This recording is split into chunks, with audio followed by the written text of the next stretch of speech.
In this video, I'll be discussing aerial velocity.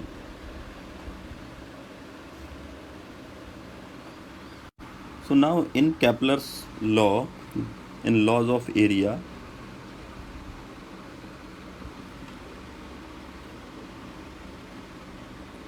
Kepler's law, we had law of area. So in that law, we know that suppose that there is a planet at this instant here.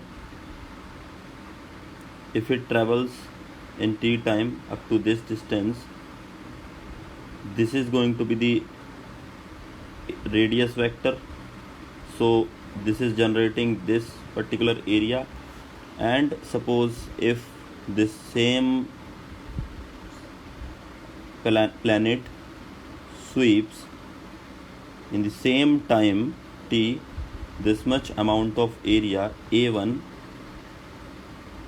a2, then we know that a1 upon t and a2 upon t will be same, because if time is same, area has to same.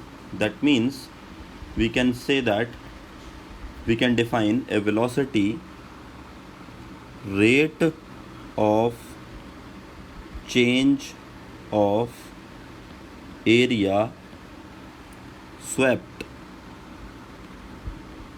is said to be aerial velocity of the planet. So we know that this is the rate, so we represented by V aerial is equal to dA by dt. So now we can also find the expression for it. So let us suppose at any instant, this was the vector r, radius vector, it swept dr distance and a small angle d theta, okay, this planet. So can we find the value of that small dA? For that small dA, we can understand this is very almost straight, so we can assume this to be straight. So we can assume this is a triangle OAB. So in triangle OAB, we can find out the area of this triangle A will be equal to, or small area dA will be is equal to, this is going to be the base and this is going to be height, so half base into height. The value of base is nothing else r, and height h will be is equal to here. So we know that angle is equal to, so angle means d theta is equal to h upon r, so this h will be r d theta, or basically this h was nothing else here, this was dr, so we can clearly write this dr is equal to r d theta. So this h is r d theta. So we write then dA, which is equal to half r into r d theta. We can substitute this value here, 1 upon 2 r square d theta upon dt. Now we know that r square is constant for that small dr, this will be outside, this is d theta upon dt. And now what about d theta upon dt?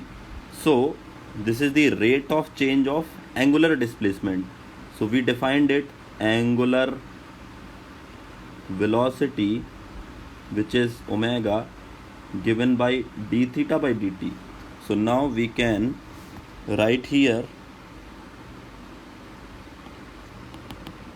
d theta by dt will be replaced by omega. So VA, which was dA upon dt, finally becomes 1 upon 2 r square into omega. Now I wanted to convert this in a specific format, so what I can do, I can multiply it with mass and I can divide with mass m. If I do that, I receive a very important thing, this is mr square, and we know that moment of inertia of a planet or particle is defined as mr square, right? So this is a very small planet in terms of this distance, so we can treat this planet as a particle. So we can say this is the moment of inertia of the planet into omega. And now if you see this expression, this is a very important expression. So I'm pretty sure that in rotational motion, this expression, you are familiar with this expression. We defined angular momentum is equal to L is equal to I into omega. So this can be written here as IP, that means LP. So this omega is finished here, so LP, and of course there was another M, so by M. So we got VA is equal to L upon 2M. Now you know that angular momentum L is constant about point O, or let's say this point is P, so LP. So as LP is constant, as we know that torque is equal to dLP by dt about point P, and we know that there is no torque about point P, as tau P is 0, so LP is constant. That means VA is constant, which we earlier stated.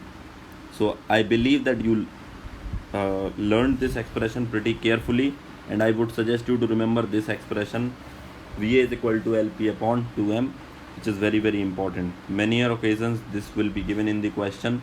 You should be able to utilize directly to obtain your answer in NEET exam. Fine? Yeah. So this is the concept of aerial velocity.